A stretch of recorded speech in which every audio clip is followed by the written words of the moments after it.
It is the Martha Zoller Show, and even in our community, we are dealing with the issues of anti-Semitism, and we have to keep fighting against it. Joining me right now is Ari Harow. He is an American-born Israeli who served as an advisor to Israeli Prime Minister Benjamin Netanyahu. I heard him a couple of weeks ago on the Ruthless podcast, and I knew I had to get him on. Ari, welcome to the program. How are you? I'm doing well under the circumstances, Martha, and thanks for having me. I appreciate being here. Yes, and your new book is called My Brother's Keeper, Netanyahu, Obama, and the Year of Terror and Conflict That Changed the Middle East Forever. The book is about 2014, but there's a lot of parallels to today. Expand on that a little bit. Well, first and foremost, the ruthless massacre that we felt here in Israel and the whole world witnessed was perpetrated by a terrorist organization, one of the worst, if not the worst, terror organizations in the world, Hamas.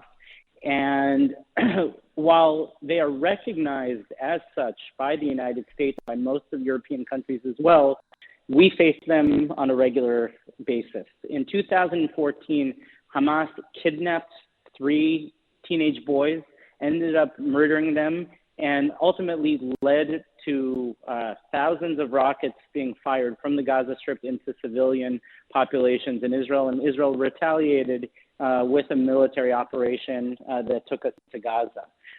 So militarily, we face the same foe as we face today. Their ruthlessness is the same as it was in 2014. And unfortunately, we now face similar diplomatic challenges to the ones that we had under the Obama administration as far as U.S. support and the contentiousness of the relationship between the White House and the Prime Minister's office in Israel.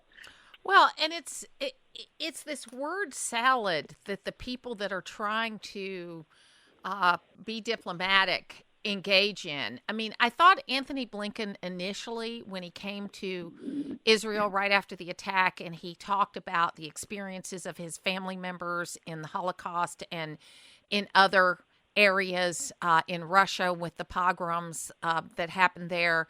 I thought that was exactly right. It was touching. It showed some humanity and it showed our solidarity. And I thought he did well. But since then, it's like they're trying to please everybody. And this is not, in my view, an issue of left and right. This is an issue of right and wrong. Okay, there is you can equivocate in certain issues around the world where you can see both sides and you can do all that kind of thing. This is not one of those issues. This was an unprovoked attack on civilians. And the hostages are, in large part, civilians. I think there might be 1 or 2 IDF soldiers that are in this group, but we are trusting Hamas in I don't mean me, but in general, the world is trusting Hamas on these numbers they put out every day of how many, quote, civilians have been killed, but they can't even tell us exactly how many hostages are still alive. So I just don't have any trust of anything that comes out of Gaza.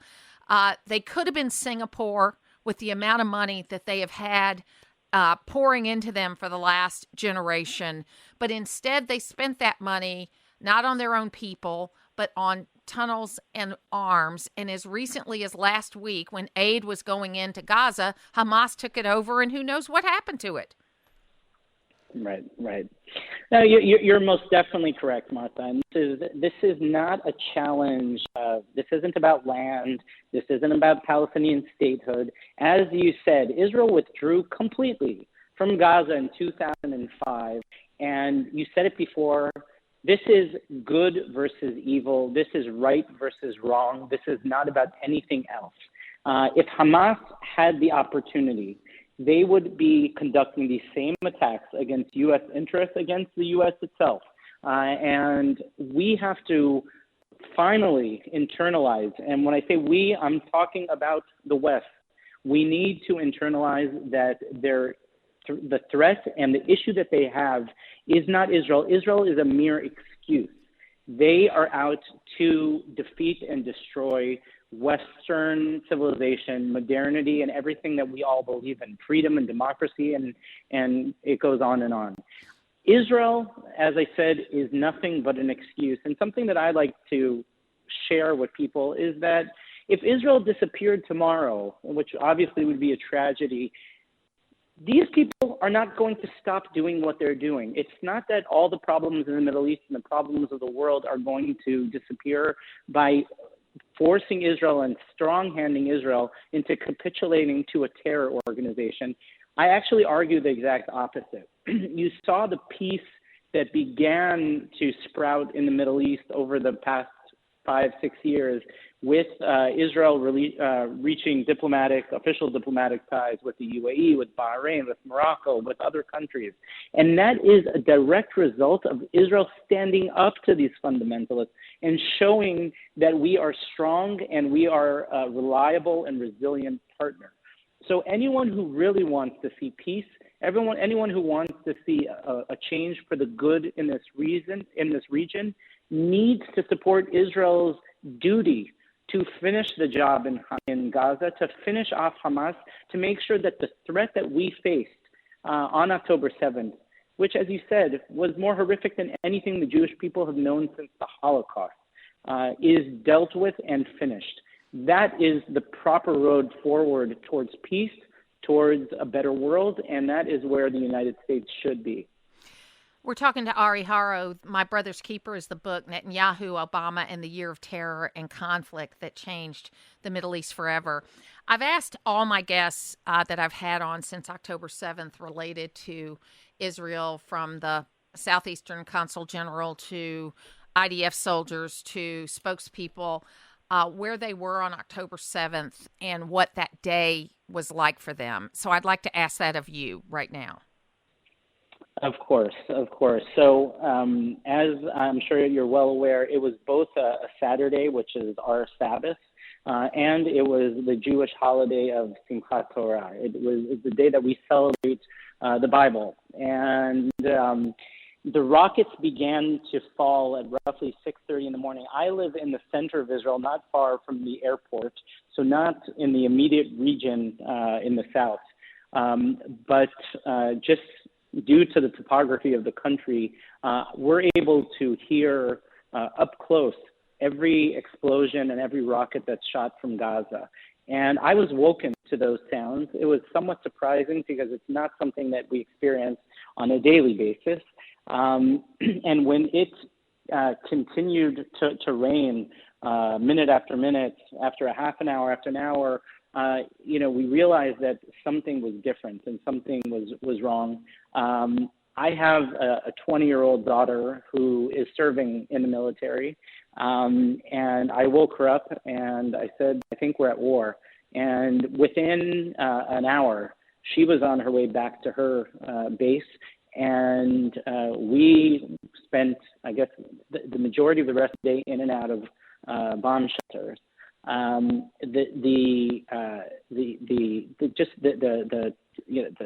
massiveness of the tragedy of that day, the horror scenes and the stories that came out as that day progressed are just memories that we're all going to carry with us for the rest of our lives. And something that we have become very accustomed to here in Israel is the ability to pair our tragedy and our loss with pride and with a view to the future and working towards a better future. Israel every year, annually, celebrates Memorial Day back to back with our National Independence Day for that very reason. In this country, the feeling of loss, the tragedy around these types of incidents goes in hand to hand with the great successes and the great vision and development that we see in this country. And I think that October 7th, more than any time before in our history, will be an example of that. Well, I mean, it certainly will be, and it's something that I've seen the Supernova documentary about the music festival. I've been invited on three different occasions to watch the video that was put together uh, from by the Israeli government to show from the GoPros and the Hamas side of what they did, and I just haven't accepted one of those invitations because I believe what happened, and I don't want to see those images because you Yeah. can't unsee them, and Right. it's just a decision that I made that I believe what happened, and so I don't Right. want to see the celebrating. I've read the transcript though, and I've read Yeah. what happened, and it's horrific. And Saudi Arabia 3 weeks before October 7th had an interview with Brett Baer where they said they were very close to an agreement with Israel. And I believe we can get back on track again with peace. I'm a Bible believing faith person, and I believe that ultimately we will have peace. But we're going to have a lot of problems between now and then.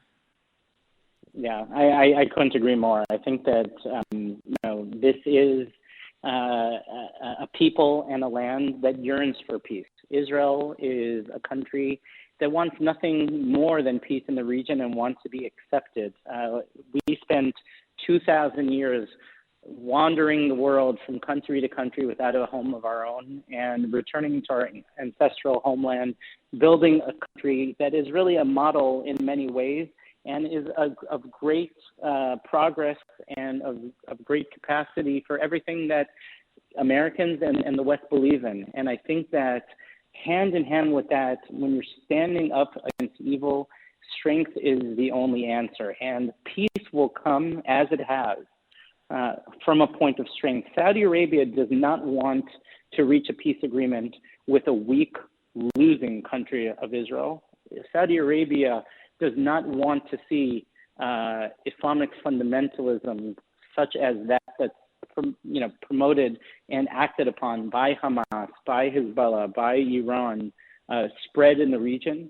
And if we truly want to see Saudi Arabia brought into the Abraham Accords and under the umbrella of peace, then only a definitive and clear victory against Hamas and for Israel will bring us to that achievable goal.